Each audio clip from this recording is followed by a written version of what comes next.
चित्ते प्रतिष्ठितानि तस्माद् यद्यपि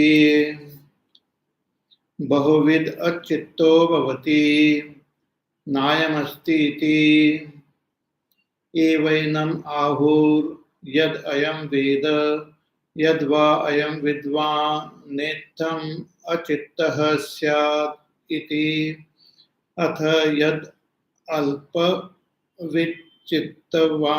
भवति तस्माद् एवोत शुश्रूषन्ते चित्तं ह्येवैषाम् एकायनं चित्तम् आत्मा चित्तं प्रतिष्ठा चित्तम् उपास्वेति.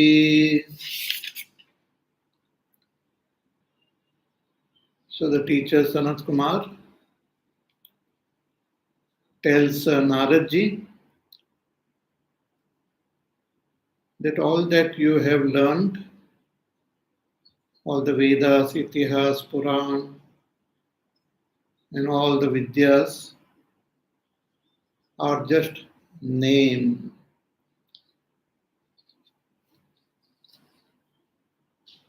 So this is all knowledge about the world which is indicated as name.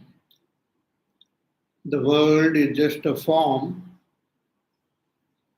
having a name, but that form and that name ultimately belongs to Brahma. Just as the form of a pot and the name pot ultimately belongs to clay. Similarly, the name and form is of Brahma, and we have to realize that Brahma. So starting from name, Nama, the teacher will slowly point out that Brahma. So subtler than Nama is Vak, that is speech. Subtler than speech is Mana, the thinking faculty which we have. Subtler than Mana is Sankalpa. Sankalpa is also a vritti of the Antakarana, wherein we decide, we visualize what we have to do, and that inspires, that motivates all actions. But subtler than the Sankalpa is Chitta. Chitta is the ability of the Antakaran only to know, to evaluate the present situation, the present condition, to become intensely aware of the present moment holistically, which gives rise to appropriate sankalpa, and that sankalpa motivates thinking, and that thinking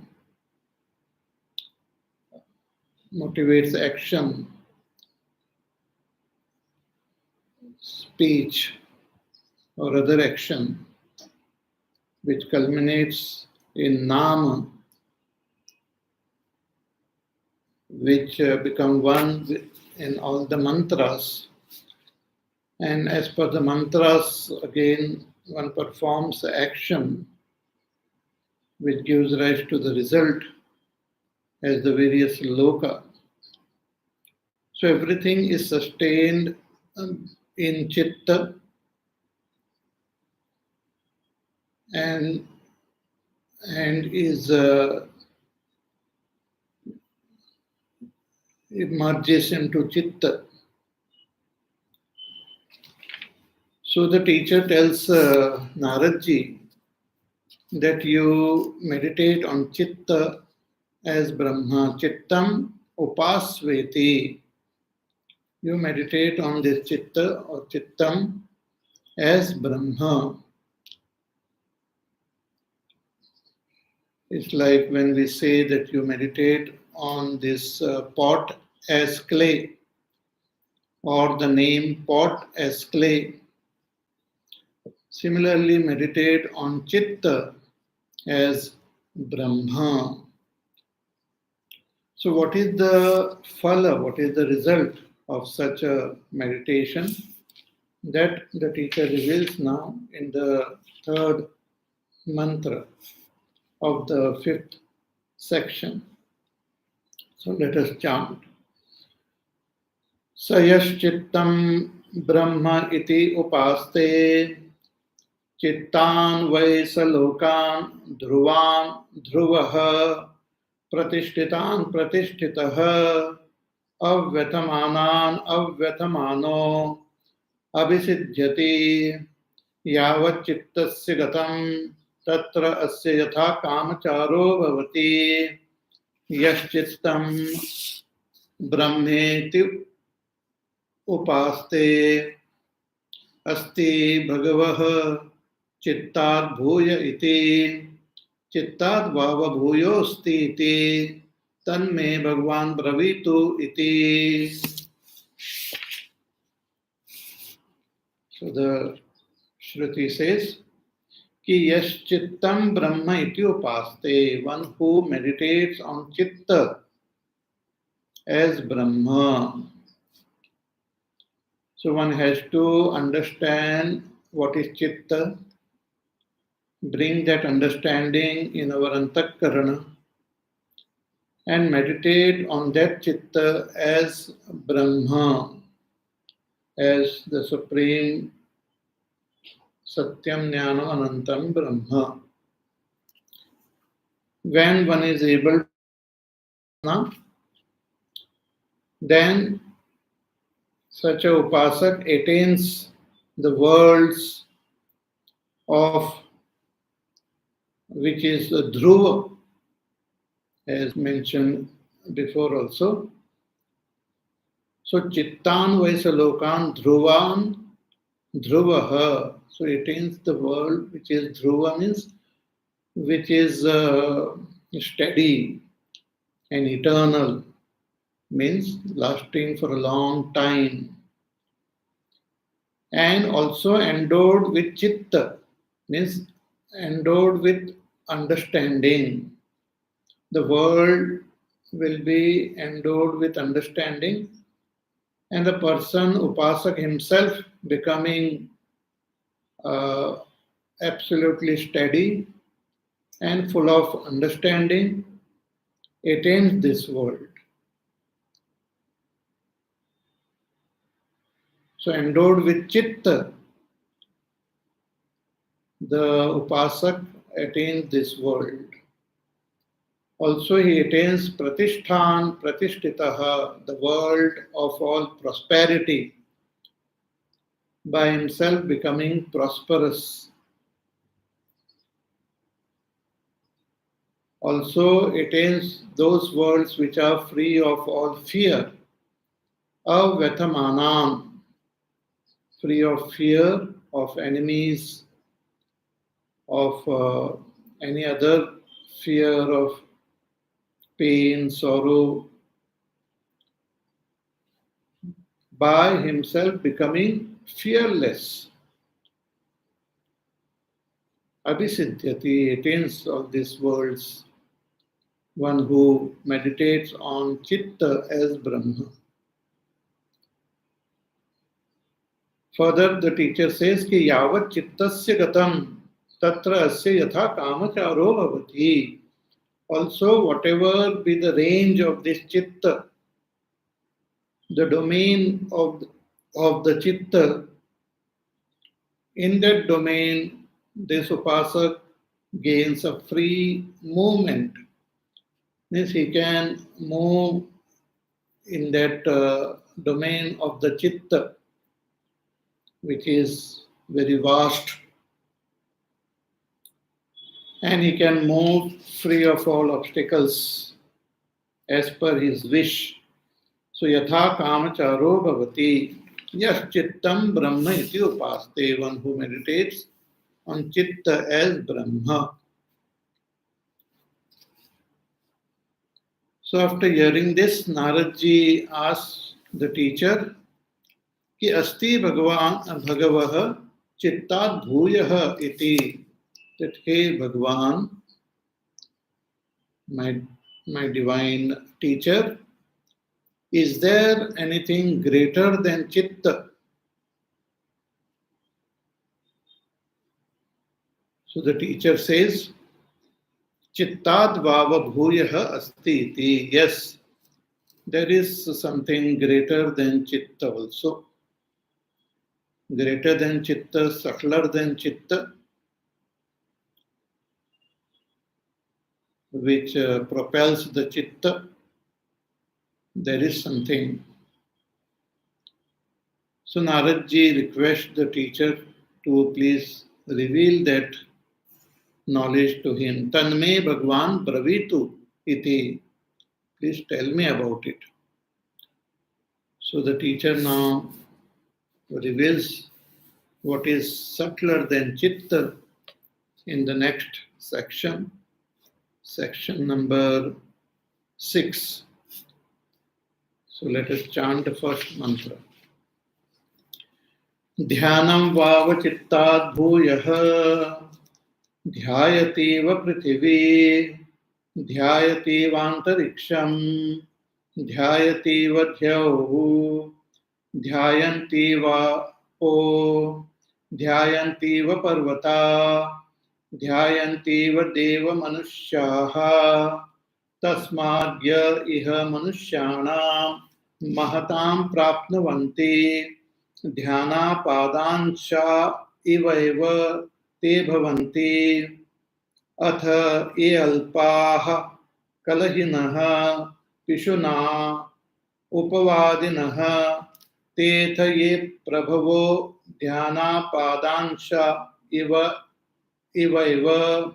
ते भवन्ति ध्यानम् उपास्वेति. Naradji, the teacher Sanat Kumarji tells Naradji that dhyanam vava chittad bhuyah, that dhyan is greater than chitta. Dhyan is meditation. Meditation is greater than chitta.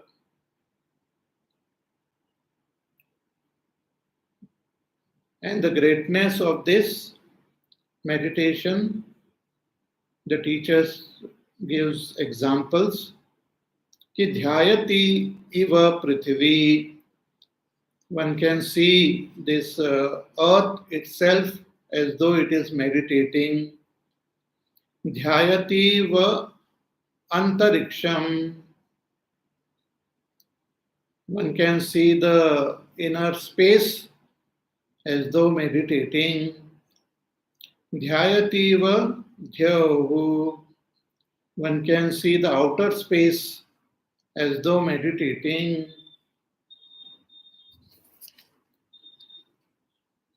Dhyayanti vapo. We see the air meditating. Dhyayanti va parvatah. We see the mountains as though meditating. Dhyayanti va deva manushyaha. The devatas and the human beings as though are meditating. Tasmadya iha manushyanam mahattam prapnuvanti dhyana padansha ivaivate bhavanti. Also the teacher says, that whatever greatness a human being has attained in this world, that also is the result of a fraction of the result of meditation. Fraction of the result of meditation. Atha ye alpaha, but those who are opposite of this, one who doesn't meditate, they have different nature. Kalahinaha, they are quarrelsome. Pishunaha, they are having the negative qualities like backbiting. Upavadinaha, they talk ill about a person on his face. But those who have attained greatness in this world, ye prabhavaha, those who are great, dhyana padansha iva, they have attained that by a fraction of the result of dhyana. Te bhavanti dhyanam upasveti. Therefore, he Naradji, you meditate on dhyana as Brahma. So this is the literal meaning of this mantra. Now let us read Bhagwan Shankaracharyaji's commentary. Because Shankaracharyaji's commentary brings out the depth and the real significance of this mantra. Dhyanam vava chittat bhuyaha. So dhyana is indicated as greater than chitta. Chitta as defined in the previous section. So, but what is dhyana? Shankaracharya writes कि ध्यानम नाम शास्त्रोक्त देवतादि आलंबनेषु अचलो भिन्न जातीयैः अनंतरितः प्रत्यय संतानः. Shankaracharya ji gives definition because if there is a term used by the Shastra, it has got a definite meaning. If we do not understand that definite meaning, then we will not understand what the mantra is conveying. We cannot give our own meaning. We cannot just pick up some popular meaning from some dictionary. But the meaning should be in tune with the Vedas, the Shastra. Hence the importance of the Bhashya. So Shankaracharya ji says meditation is pratyaya santanaha, is a continuous flow of thoughts. But what type of thought? Shastrokta devatadi alambaneshu, thought on the object of meditation given in the Shastra. The object of meditation is given in the Shastra like the Veda, the Upanishad, even in Bhagavad Gita. Bhagwan reveals certain objects, certain objects on which we can meditate. So that is very important. We cannot have the object of meditation as per our fancy or as per some popular beliefs, but they should be as guided by the Shastras. So Shastrokta Devatadi. So Shastras, they give meditation on some Devatas. Meditate on Hiranyagarbha. So Hiranyagarbha Upasana is mentioned. So one should know who is Hiranyagarbha, and one can meditate on Hiranyagarbha. Or one can meditate on Vaishvanara, or one can meditate on the other devatas as per the guidance of the Shastra. Or the Shastras also give some object for our meditation. Like in Bhagavad Gita, 10th chapter, Arjuna asked Bhagwan, in the 10th chapter, he requests Bhagwan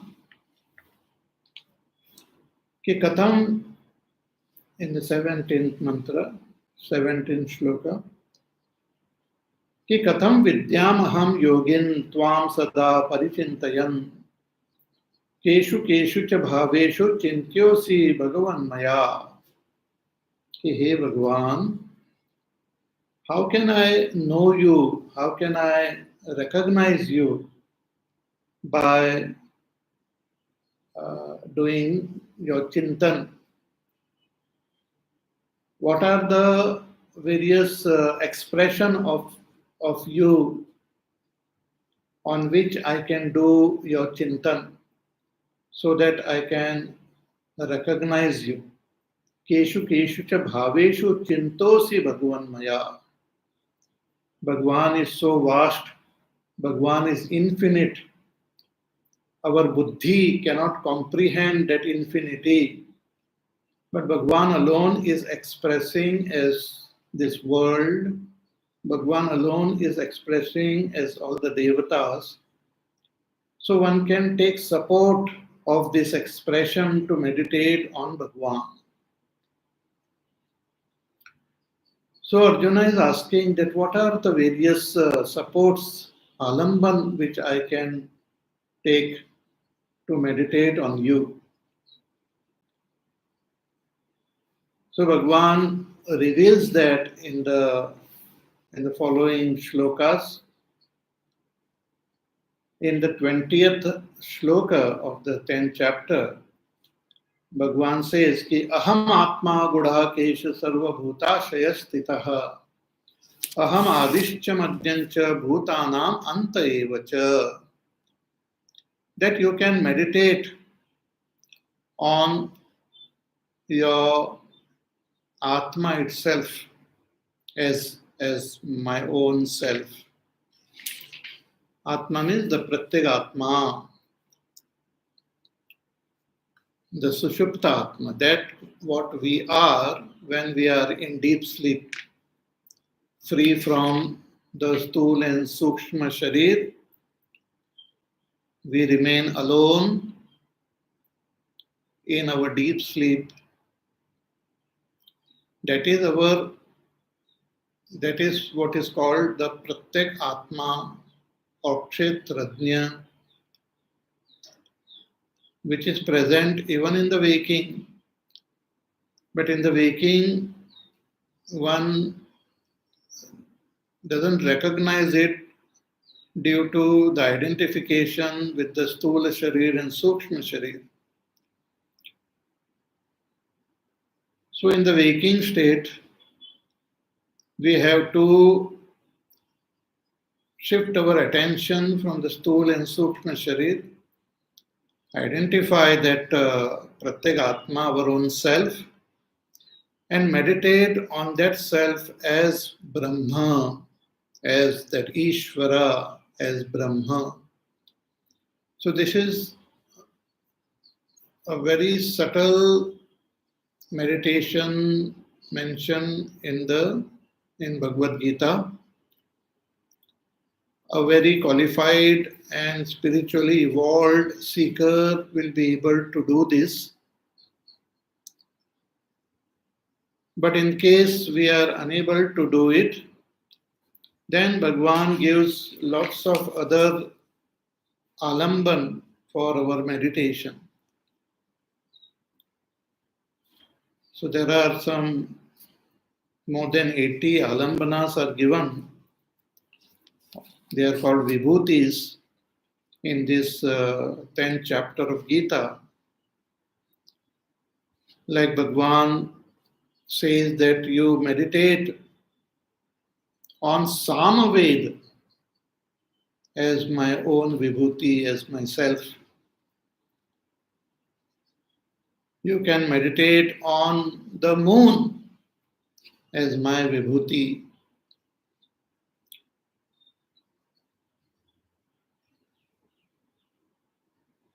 You can meditate on japa as my vibhuti.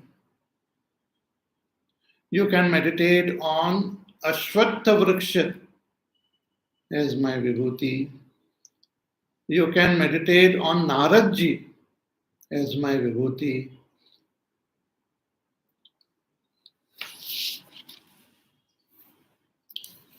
You can meditate on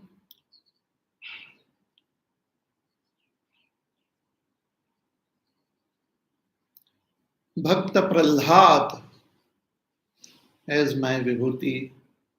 Prahladaschasmi daityanam. Now I'm giving just a few of them here. You can meditate on Gangaji as my vibhuti. So if we are on the banks of Gangaji, we can directly look at Gangaji and meditate on her as Sakshat Bhagwan. But even if we are away from Gangaji, we can bring the vision of Gangaji in our Antakarana and meditate on Ganga as Sakshat Bhagwan.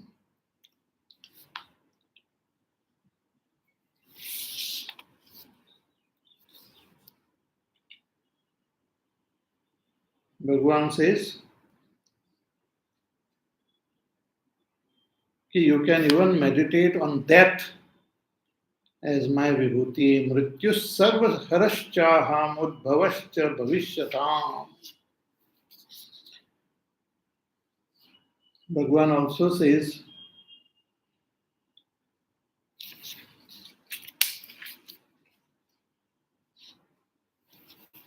you can meditate on Sri Ram as my vibhuti, as myself. So Ramashastra Vritam Aham.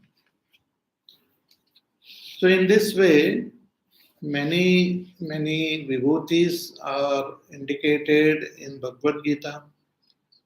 Also in the Upanishads, there are so many different types of upasanas mentioned.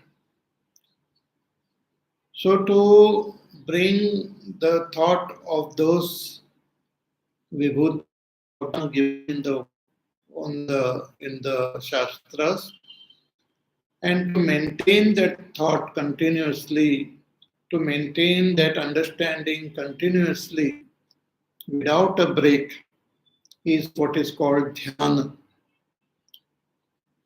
Just like we pour oil from one vessel to another vessel, there is a continuous flow.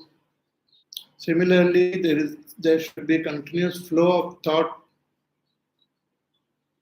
regarding the object of meditation in our antakarana.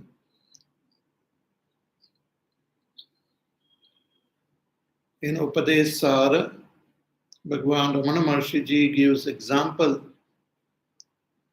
कि आज्य धारया श्रोतसा समम सरल चिंतनम विरलता param, like the dhara of melted ghee, or like the river which is continuously flowing. Our thoughts should continuously flow towards the object of meditation without any distraction.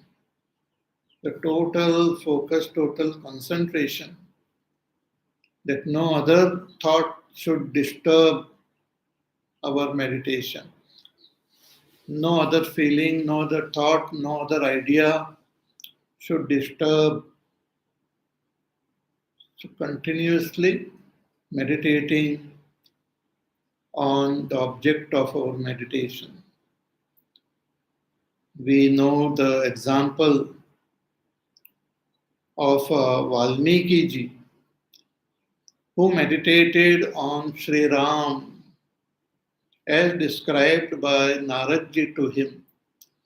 Valmiki ji had not met Ramchandra ji, though he was Samakal at the same time when Ramchandra ji had taken avatar. Narad ji described Sri Ram to him and described all the qualities of Sri Ram to him and told him that you just take the support of his name, Ram, Ram, Ram, and meditate on Sri Ram. And Valmiki ji just sat in the forest and he meditated on Ram by chanting Ram in his mind continuously, Ram, Ram, Ram. And his whole body became absolutely still, so much so that the ants, little ants, they built an ant hill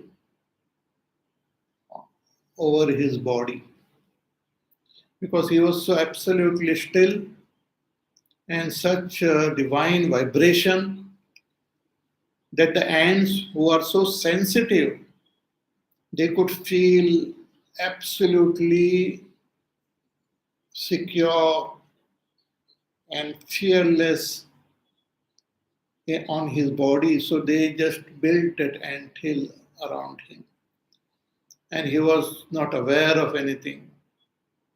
Otherwise, even one ant can disturb us, but he was not disturbed by all these ants crawling over his body. He was not disturbed by any other thought. Just he sat there absolutely still, chanting Ram Nam and meditating on the beautiful form of Sri Ram. So Ram, Ram, Ram. So that is what is called dhyana.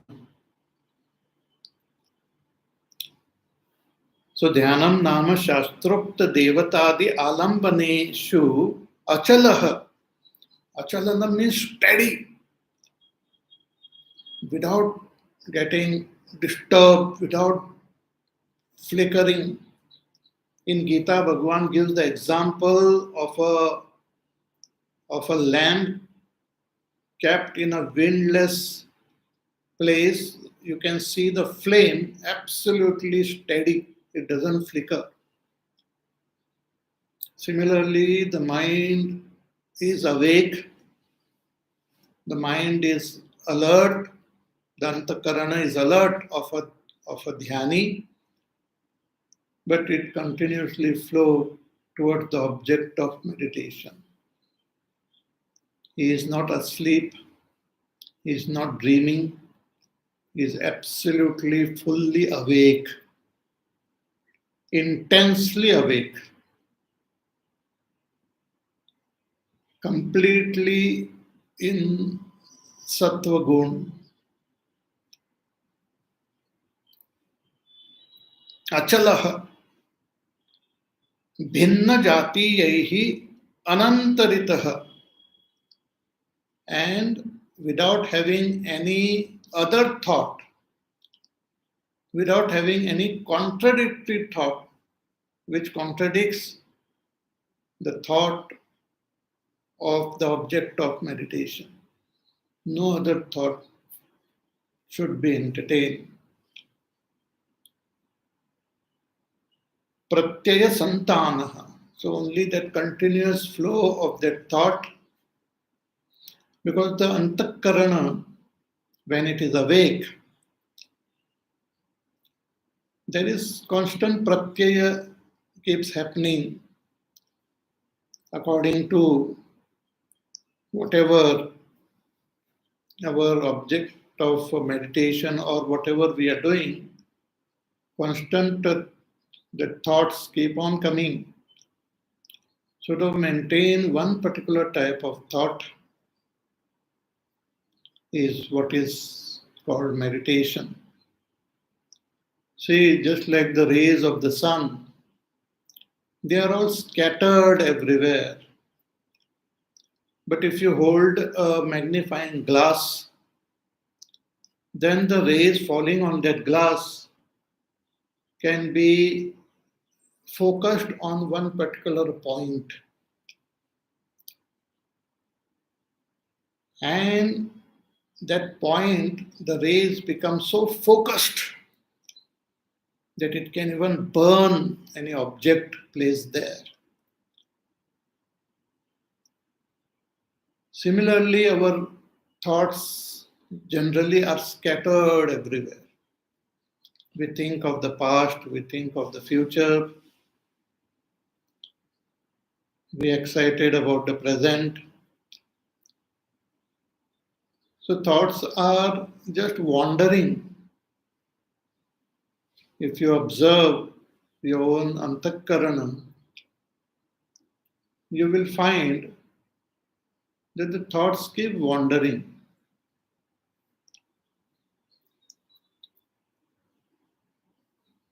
They are not of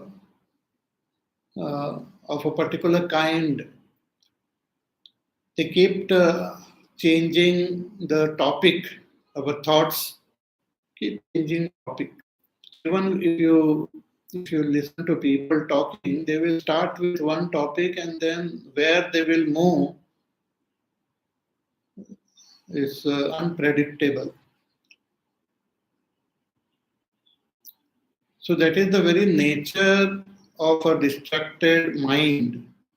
It keeps on jumping from one topic to another topic, from one object to another object.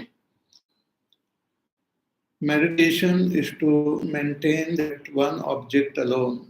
So it requires tremendous discipline and it requires tremendous vairagya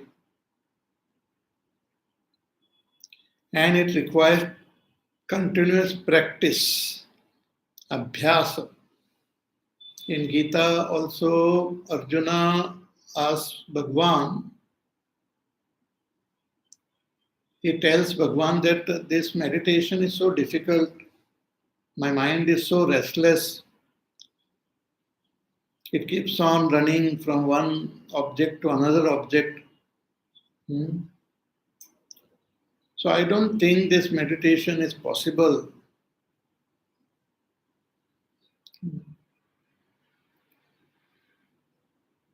Chanchalam hi manak Krishna pramati balavadradam tasyaham nigraham manne vayoriva sudushkaram. Bhagavan says, yes, what you're saying is true for most of the people. But there is a method, there is a way. And what is the way? He says, Abhyasena tu kaunteya vairagyena cha grihyate. Abhyas, you have to regularly practice. Because the mind is made up of habits. And we have cultivated certain habits in our antakarana, not only in this life, but from the past so many lifetimes. Because we are carrying the same mind from beginningless time. So it is developed a habit. So one should put forth effort to break that habit of the mind and form this new habit of meditating.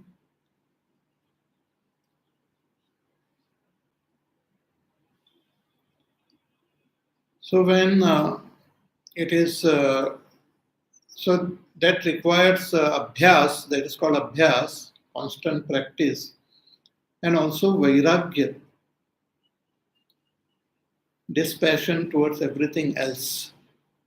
One is able to drop all other agenda and become absolutely steady only in the object of our meditation. So taking some support, we are meditating on Ishvara, on that Brahma. Meditation is on Brahma. But we take some support. That support is called alambana.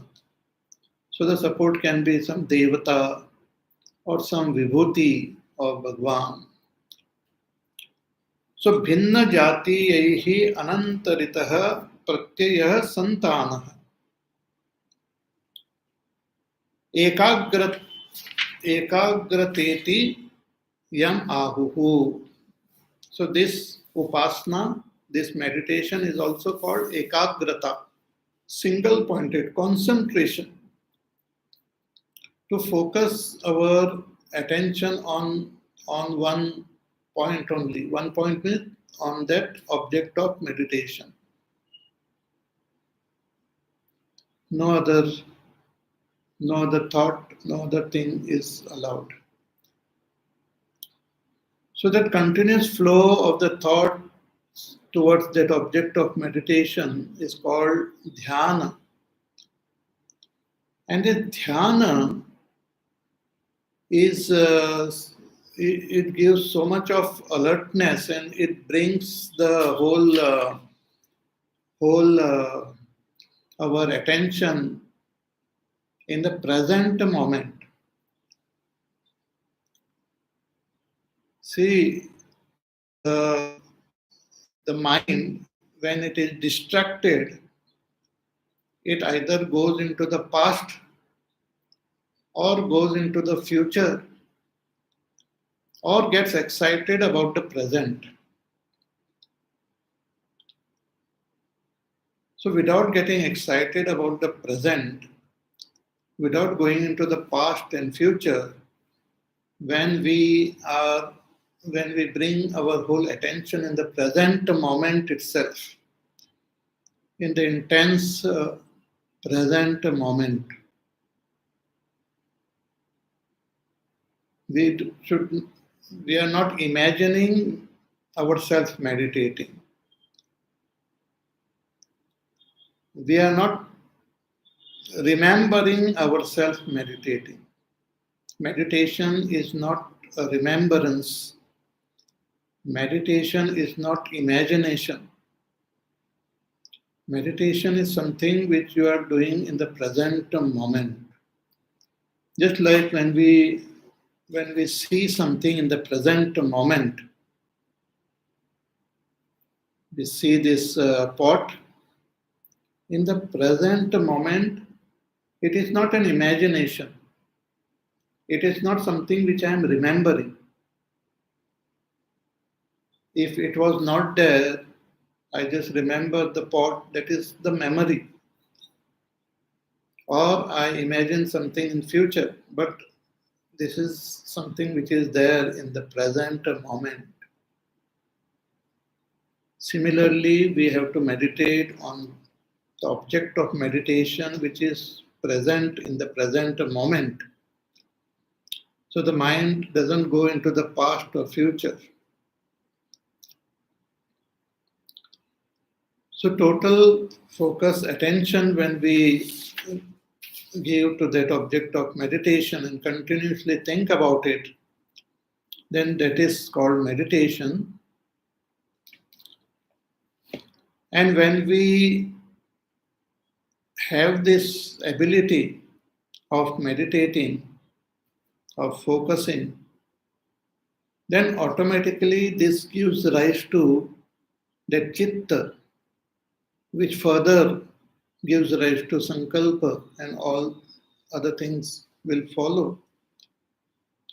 So meditation, practice of meditation is very important.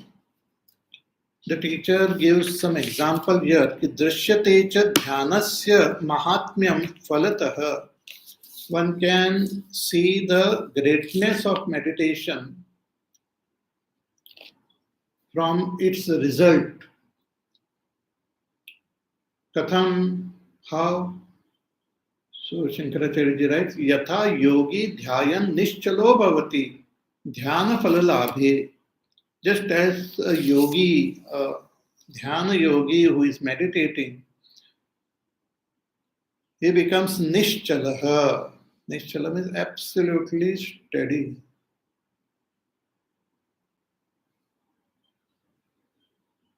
See, just as we look at a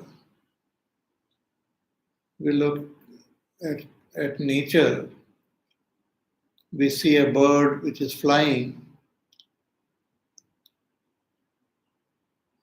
It is constantly, as we are looking, it is constantly moving. It is flying.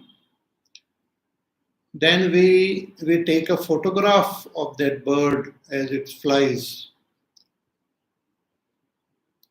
And when we look at that photograph doesn't move. The bird in the photograph doesn't move. It is absolutely still.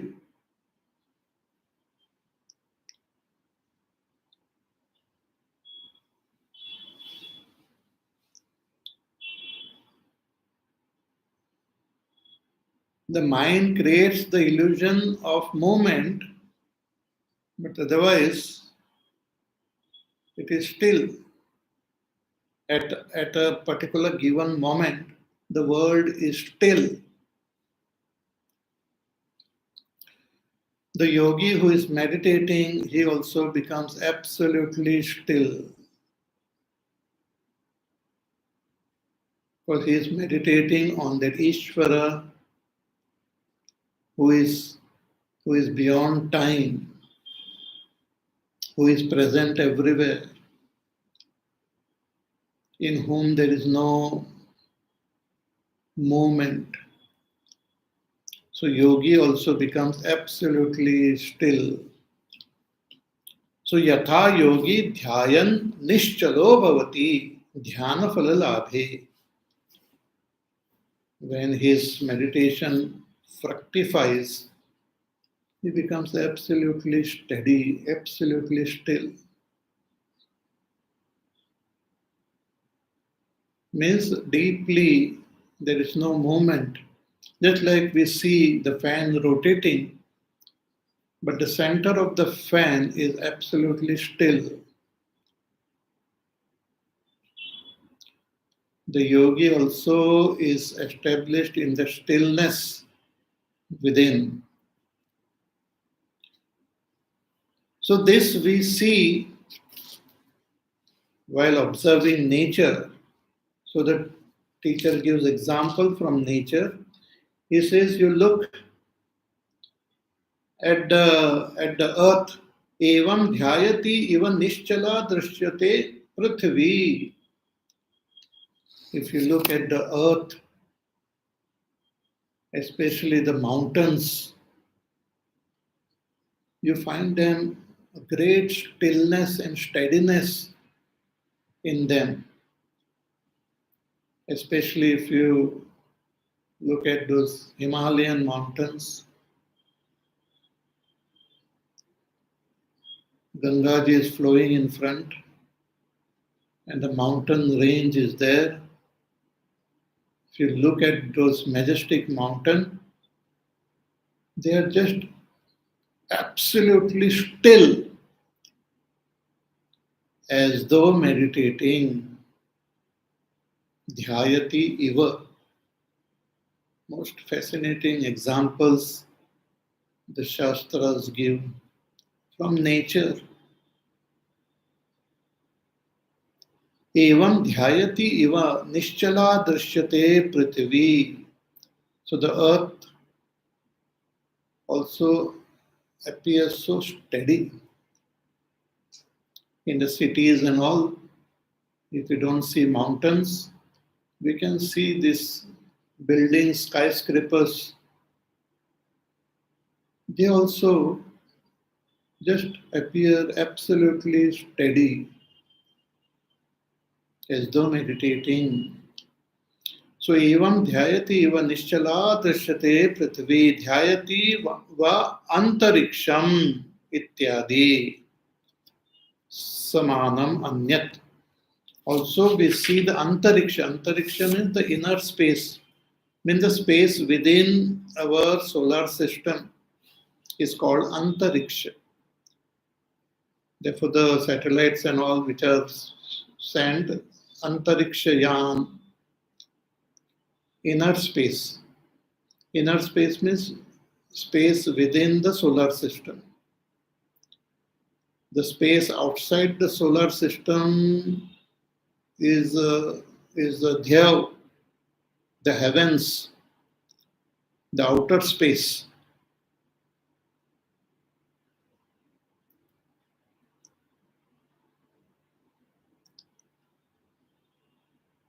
Our man-made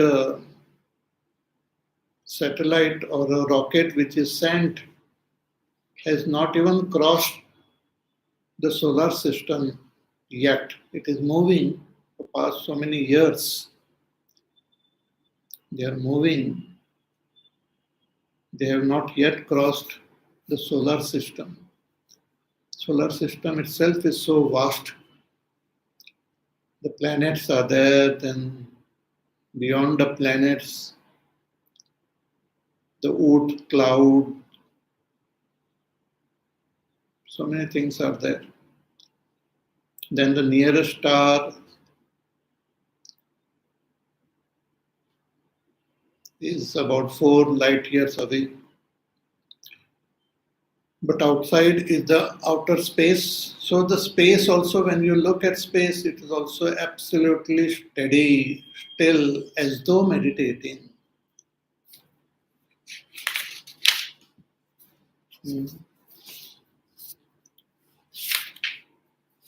Then again, dhyayanti iva apaha. Even the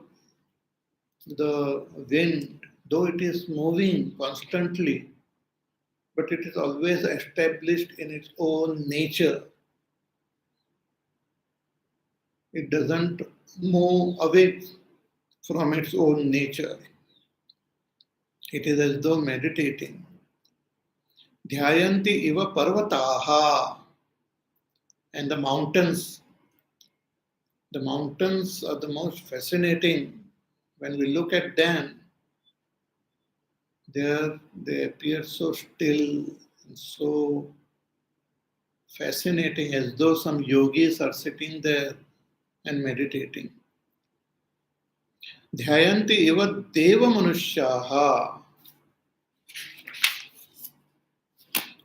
Devascha manushyaschcha deva manushyaha. The devatas, they also appear as though they are meditating. The devatas like the Agni Devata, Vayu Devata, the Surya Devata, the Chandra Devata,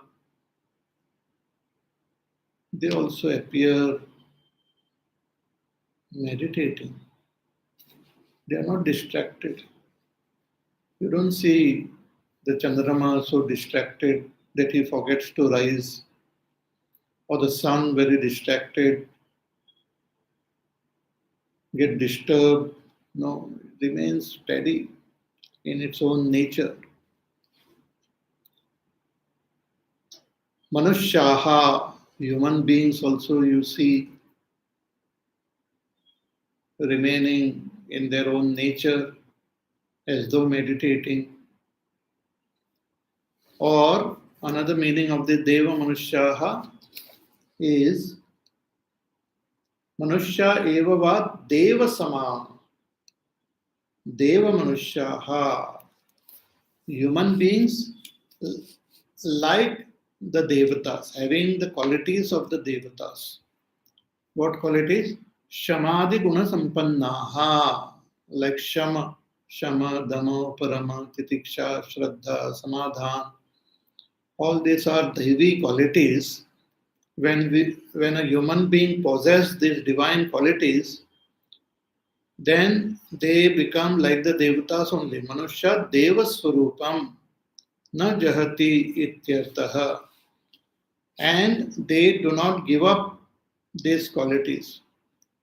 So those who have these sublime values and qualities in them, and those who remain steady in those qualities of abhayam, sattvasam, shuddhihi, or amanitvam, adambhitvam, ahimsa, kshantirarjavam,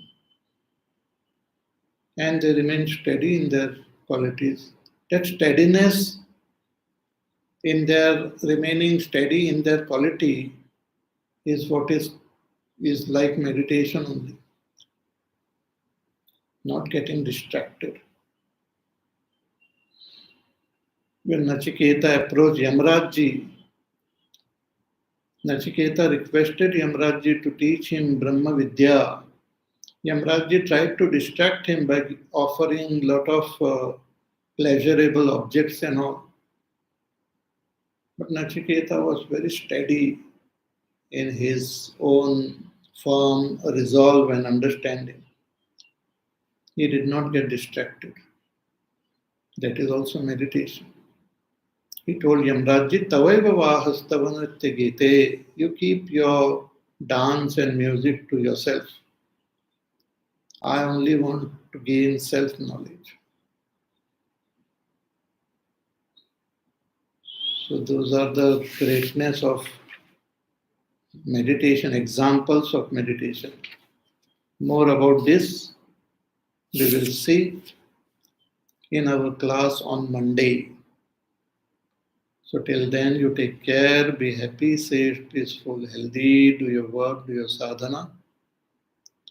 Listen to the pravachan again and meditate. Spend some time meditating. Even if it is you get distracted in the beginning, but as you practice regularly, your mind will become more and more steady. So you gain inspiration from nature like mountain and meditate on Ishvara, taking any alamban, any support given in the Shastras. Okay? So we will meet again on Monday. Hari Om. Shri Ram Jaya Ram Jaya Jaya Ram. Shri Ram Jaya Ram Jaya Jaya Ram. Shri Ram Jaya Ram Jaya Jaya Ram. Shri Ram Jaya Ram Jaya Jaya Ram. Shri Ram Jaya Ram Jaya Jaya Ram. Shri Ram Jaya Ram Jaya Jaya Ram.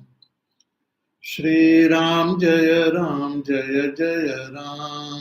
Shri Ram Jaya Ram Jaya Jaya Ram. Shri Ram Jaya Ram Jaya Jaya Ram. Shri Ram Jaya Ram Jaya Jaya Ram.